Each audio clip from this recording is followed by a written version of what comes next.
जय मित्रांनो, स्वागत आहे आपलं गुजजी युट्यूब चॅनलवर. मित्रांनो, पोलीस पोर्टल शिक्षक भरती तसेच पेसापत भरती संदर्भात महत्त्वाचे जे काही हालचाली आहे तर ते सध्या सुरू झालेले आहे.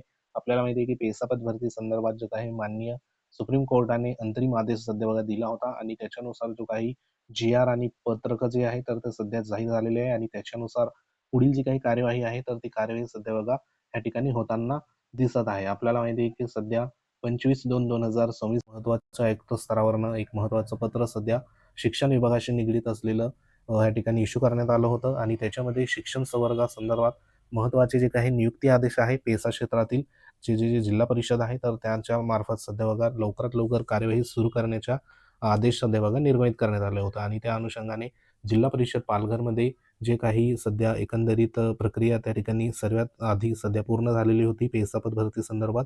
तर तेथे जवळपास 848 एवढ्या पोस्टसाठी जे काही नियुक्ती आदेश आहे तर ते सध्या इथं देण्याचं काम सुरू झालेलं आहे. आता आपण मागच्या व्हिडिओमध्ये जे काही भाषा विषयासंदर्भात जवळपास 134 उमेदवारांना नियुक्ती आदेश त्या ठिकाणी दिलेला आहे. त्यानंतर 1 ते 5 या गटासाठी प्राथमिक जो काही वर्ग आहे त्याच्यासाठी देखील जवळपास 500+ जे उमेदवार आहेत तर त्यांना सध्या नियुक्ती आदेश या ठिकाणी दिलेले आहे.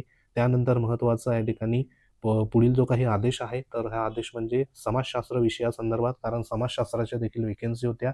तर ह्या व्हिडिओच्या माध्यमातून आपण समाजशास्त्र विषयासंदर्भात नेमके किती उमेदवारांना या ठिकाणी नियुक्ती आदेश मिळालेला आहे आणि नेमका अटी शर्ती ह्या आदेशामध्ये काय असणार आहे तर संपूर्ण माहिती आपण जाणून घेणार आहोत. तत्पूर्वी तुम्ही जर आपल्या चॅनलवर नवीन असाल तर चॅनलला आवर्जून सबस्क्राईब करून घ्या. बाजूला बेल आयकॉन आहे त्याला देखील प्रेस करा. तर मित्रांनो, या ठिकाणी जो काही शिक्षण विभाग प्राथमिक जिल्हा परिषद पालघरच्या वतीने हा महत्त्वाचा जो काही आदेश आहे तर तो आदेश सध्या इथं निर्गमित झालेला आहे. आता ह्या आदेशामध्ये जे काही सध्या समाजशास्त्र विषयाशी निगडीत असलेले जे उमेदवार आहे म्हणजे ज्यांचा समाजशास्त्र विषय घेऊन सध्या या ठिकाणी पवित्र पोर्टल आणि पेसापत भरती संदर्भात ज्यांची निवड झालेली आहे तर अशा उमेदवारांना या ठिकाणी आदेश देण्यात आला आहे. ह्याच्यामध्ये संदर्भ जर बघितले तर एकूण 1 ते 25 संदर्भ इथं देण्यात आले. त्याच्यामध्ये संपूर्ण जे काही शासन निर्णय असेल पेसापत भरतीच्या अनुषंगाने तसेच शिक्षण विभागाशी निगडीत असलेले सर्व ह्या ठिकाणी शासन निर्णय जे आहे तर ते सध्या इथं संदर्भ ह्याच्यामध्ये देण्यात आलेले आहे. तर हे शासन निर्णयाचा संदर्भ घेऊन या ठिकाणी महत्त्वाचा या ठिकाणी जो काही आदेश आहे नियुक्ती आदेश तर तो या ठिकाणी 26/2/2026 रोजी या ठिकाणी निर्मित करण्यात आलेला आहे. आता ह्या आदेशामध्ये जे काही नियुक्ती आदेश आहे त्याच्यामध्ये नेमकं काय म्हटलेलं आहे ते देखील तुम्हाला या ठिकाणी शॉर्टमध्ये सांगतो. संदर्भीय शासन निर्णय शासन परिपत्रकान्वये शासन स्तरावर अनुसूचित जमाती क्षेत्रातील म्हणजेच पेसा 17 संवर्ग पदे मानधन तत्वावर भरण्याबाबत सूचना निर्गमित करण्यात आल्या होत्या. त्या अनुषंगाने या कार्यालयात संदर्भ क्रमांक 21-22 अन्वये 848 अनुसूचित जमातीच्या पात्र ठरलेल्या उमेदवारांना रिक्त पदावर तात्पुरत्या स्वरूपात मानधन तत्वावर 11 महिन्याच्या कालावधीकरिता नियुक्त देण्यात आली होती.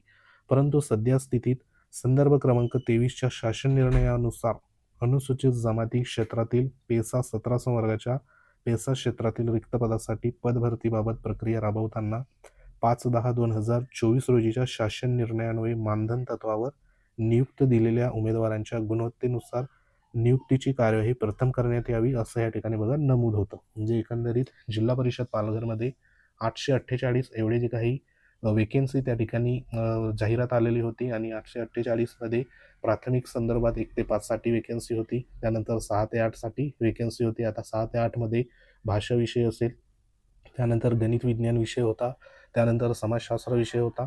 असे हे संपूर्ण या ठिकाणी 848 ज्या काही वेकेन्सी आहेत तर त्या वेकेन्सी सध्या आलेल्या होत्या आणि 5/10/2024च्या शासन निर्णयानुसार या ठिकाणी गुणवत्तेनुसार नियुक्तीची जी काही कार्यवाही आहे तर ती प्रथम करण्यात यावी असं त्या ठिकाणी नमूद होतं. त्यानंतर माननीय जे काही आयुक्त शिक्षण महाराष्ट्र राज्य यांनी या ठिकाणी दिलेल्या निर्देशाच्या अधीन राहून संदर्भ क्रमांक 24च्या पत्रांमध्ये व संदर्भ क्रमांक 21-22च्या अन्वये नियुक्त दिलेल्या 848 उमेदवारांमधून गुणवत्तेनुसार सन 2025-26च्या संच मान्यतेनुसार उपलब्ध झालेल्या रिक्त पदाचा विचार करून दिनांक 11/2/2026 रोजीच्या शासन निर्णयातील आरक्षण धोरणाच्या मर्यादेत खालील तक्त्यात म्हणजे इयत्ता 6वी ते 8वीच्या गटातील समाजशास्त्र विषयाच्या या ठिकाणी एकूण 26 उमेदवारांना दिनांक 26/2/2026 पासून दिनांक 25/2/2029 या 3 वर्षाचा कालावधीकरिता शासन नियमानुसार रक्कम 16,000 एवढ्या एकत्रित मानधनावर शिक्षण सेवक म्हणून संदर्भ क्रमांक 1 ते 25च्या अटी शर्तीच्या अधीन राहून या आदेशान्वये नियुक्ती देण्यात येत आहे. बरोबर. तर म्हणजे ह्या ठिकाणी एकंदरीत 6वी ते 8वी या गटातील जवळपास समाजशास्त्र ह्या विषयाच्या एकूण किती तर 26 या ठिकाणी बघा उमेदवारांना जो काही नियुक्ती आदेश आहे तर तो नियुक्ती आदेश शिक्षण सेवक म्हणून या ठिकाणी रक्कम म्हणजे 16,000 एकत्रित मानधनावर इथं देण्यात आलेला आहे. म्हणजे जवळपास 848 मधून या ठिकाणी 134 जे उमेदवार आहे तर ते भाषा विषयासंदर्भात आणि हे 26 उमेदवार जे आहे तर ते समाजशास्त्र विषयाच्या अनुषंगाने इथं देण्यात आले. आता हे 26 उमेदवारांची इथं बघा यादी देखील देण्यात आली.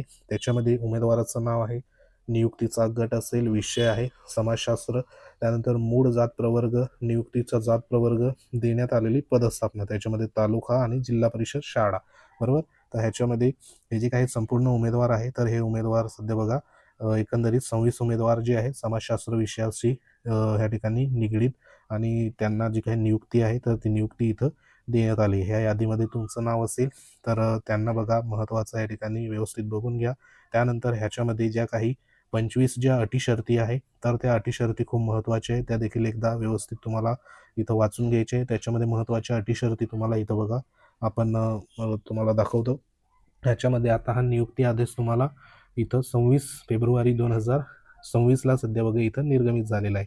आता आदेश ज्या दिवशी निर्गमित झाला त्या दिवसापासून नेमकं किती दिवसापर्यंत तुम्हाला त्या जी काही आस्थापना असेल, शाळा असेल तर त्या ठिकाणी नियुक्त व्हायचं आहे. तसंच तुमचे जे काही डॉक्युमेंट असेल ओरिजिनल ते नेमके कुठं तुमचे व्हेरिफिकेशन त्या ठिकाणी होणार आहे ते देखील आपण पुढे बघणार आहोत. तर ह्या ठिकाणी ज्या काही अटी शर्ती आहे त्या अटी शर्तीमध्ये 1 नंबरची जी काही अट आहे ती म्हणजे नियुक्ती तुम्हाला या ठिकाणी किती दिवसापर्यंत बघा त्या ठिकाणी रुजू व्हायचं आहे नियुक्त दिलेल्या शिक्षण सेवकांना. तर इथे 1 नंबरमध्ये म्हटलेलं आहे की उपरोक्त तक्त्यातील नियुक्त दिलेल्या शिक्षण सेवकांना पदस्थापनेच्या शाळेवर 30 दिवसाच्या आत हजर होणे बंधनकारक राहील. म्हणजे तुमची या ठिकाणी 26 तारखेला हा आदेश सध्या निर्गमित झाला आहे 26/2026. तर तुम्हाला 30 दिवस या ठिकाणी हजर होण्यासंदर्भात त्या ठिकाणी देण्यात आले. 30 दिवसामध्ये तुम्ही हजर व्हायचं आहे. विहित मुदतीत ह्या ठिकाणी नियुक्तीच्या ठिकाणी हजर न झाल्यास आपली नियुक्ती जी असेल तर ती रद्द समजण्यात येणार आहे. हे एक लक्षात ठेवा. त्यानंतर महत्त्वाचं या ठिकाणी दुसरी जी काही अटी शर्ती आहे ती म्हणजे सदर नियुक्ती ही सर्वस्वी मानवी सर्वोच्च न्यायालयात प्रलंबित असलेल्या विशेष अनुज्ञा याचिका क्रमांक 22-109/2023 या जे काही अंतिम निर्णयाच्या अधीन राहून देण्यात येत आहे. भविष्यात माननीय सर्वोच्च न्यायालयाने दिलेल्या अंतिम निर्णयानुसार कार्यवाही करण्याचे अधिकार माननीय मुख्य कार्यकारी अधिकारी यांना त्या ठिकाणी राहतील. हे देखील एक लक्षात असू द्या. त्यानंतर पुढे ज्या काही महत्त्वाच्या अजून ज्या अटी शर्ती आहे ह्या अटी शर्ती तुम्हाला सांगतो. हे तुम्ही सविस्तर अजून एकदा वाचून घ्यायचा. हा तुम्हाला संपूर्ण आदेश जो आहे तो आपल्या टेलिग्राम चॅनलवर अवेलेबल होईल. लिंक व्हिडिओच्या डिस्क्रिप्शनमध्ये तिथे जाऊन तुम्ही व्यवस्थित बघा, तुम्ही डाउनलोड करून एकदा वाचून घ्यायचं आहे. तर सध्या हा एक महत्त्वाचा आदेश आहे. तर ह्याच्यामध्ये अजून परत जे काही MSc-IT संदर्भात देखील इथं देण्यात आलेलं आहे की MSc-IT जी आहे तर ती MSc-IT तुम्ही या ठिकाणी शिक्षण सेवेत हजर झाल्यापासून MSc-IT किंवा समकक्ष संगणक परीक्षा 2 वर्षात उत्तीर्ण होणे बंधनकारक सध्या बघा राहणार आहे. म्हणून MSc-IT ज्यांची झाली नसेल त्यांनी आताच सध्या ॲडमिशन घेऊन घ्या. MSc-IT संदर्भात जो काही कोर्स आहे कॉम्प्युटरचा तर तो सध्या बघा तुम्ही करून घ्या. जेणेकरून तुम्हाला 2 वर्ष इथं देण्यात आले ते देखील एकदा तुम्ही व्यवस्थित बघा करून घ्या. त्यानंतर जे काही वेतन किंवा जे असेल तर ते वेतन म्हणजे या ठिकाणी एक प्रकारे मानधन आहे. ते मानधन तुम्हाला 16,000 रुपये अक्षरी या ठिकाणी देण्यात आले. 16,000 रुपये हे मानधनावर काम करावे तुम्हाला लागणार आहे 3 वर्षापर्यंत. हे एक लक्षात असू द्या. त्यानंतर ज्या काही रजा वगैरे असेल तर रजा संदर्भात देखील इथं महत्त्वाचं या ठिकाणी देण्यात आलेलं आहे की ज्या इथं बघा नियमित शिक्षकांना असणाऱ्या कोणत्याही प्रकारच्या रजा शिक्षण सेवकांना असणार नाहीत. महिला शिक्षण सेवकांना प्रसूती रजा देय असेल, अन्य कोणत्याही प्रकारच्या रजा या ठिकाणी असणार नाहीत. शिक्षण सेवकाच्या कालावधीमध्ये शिक्षण सेवकांनी रजा भोगल्यास रजेचा कालावधी वगळून कार्यरत 3 वर्षाचा कालावधी गणण्यात येईल. तर हे एक तुम्ही इथं बघून घ्यायचं आहे. रजेसंदर्भात हे महत्त्वाचं होतं. त्यानंतर पुढचं जे काही नियुक्ती संदर्भात जी काही कार्यवाही असेल तर ती कार्यवाही सध्या बघा तुम्हाला या ठिकाणी पुढचं जे डॉक्युमेंट व्हेरिफिकेशन असेल ते देखील तुम्हाला करून घ्यायचं आहे. त्यानंतर चरित्र पडताळणी संदर्भात जे काही सर्टिफिकेट आहे तो देखील तुम्हाला संबंधित उमेदवारांना 30 दिवसाच्या आत चरित्र पडताळणी समक्ष जिल्हा पोलीस अधीक्षक यांच्याकडील प्रमाणपत्र संबंधित गट शिक्षण अधिकारी कार्यालयात सादर करणे तुम्हाला गरजेचं आहे ते किती दिवसामध्ये 30 दिवसाच्या आत तुम्हाला त्या ठिकाणी द्यायचं आहे, बरोबर. त्यानंतर एक म्हणजे या ठिकाणी मेडिकल सर्टिफिकेट देखील आहे. आपली नियुक्ती झाल्यापासून 2 महिन्याच्या कालावधीत जिल्हा शल्य चिकित्सक यांच्याकडे वैद्यकीय दृष्ट्या पात्र असल्याबाबतचे प्रमाणपत्र जे आहे तर ते गट शिक्षण अधिकारी यांच्या कार्यालयात सादर करायचे आहे. म्हणजे मेडिकल सर्टिफिकेट 2 महिन्याचं आत तुम्हाला सादर त्या ठिकाणी करायचं आहे. तर हे देखील एक लक्षात असू द्या, जेणेकरून तुम्हाला जे सध्या बघा या ठिकाणी सर्टिफिकेट आहे तर ते त्या कालावधीमध्ये सध्या बघा तुम्हाला त्या ठिकाणी सादर करावं लागणार आहे. तर हे एक महत्त्वाचे जे काही अटी शर्ती होत्या. बाकी अटी शर्ती तुम्ही व्यवस्थित अजून एकदा वाचून घ्यायच्या.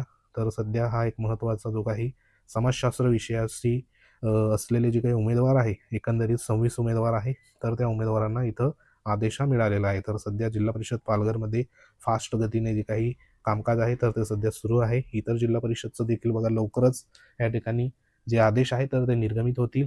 जशी पुढील अपडेट येईल इतर जिल्हा परिषदची तशी तुमच्यापर्यंत आपल्या ह्या चॅनलच्या माध्यमातून पोहोचवण्यात येईल.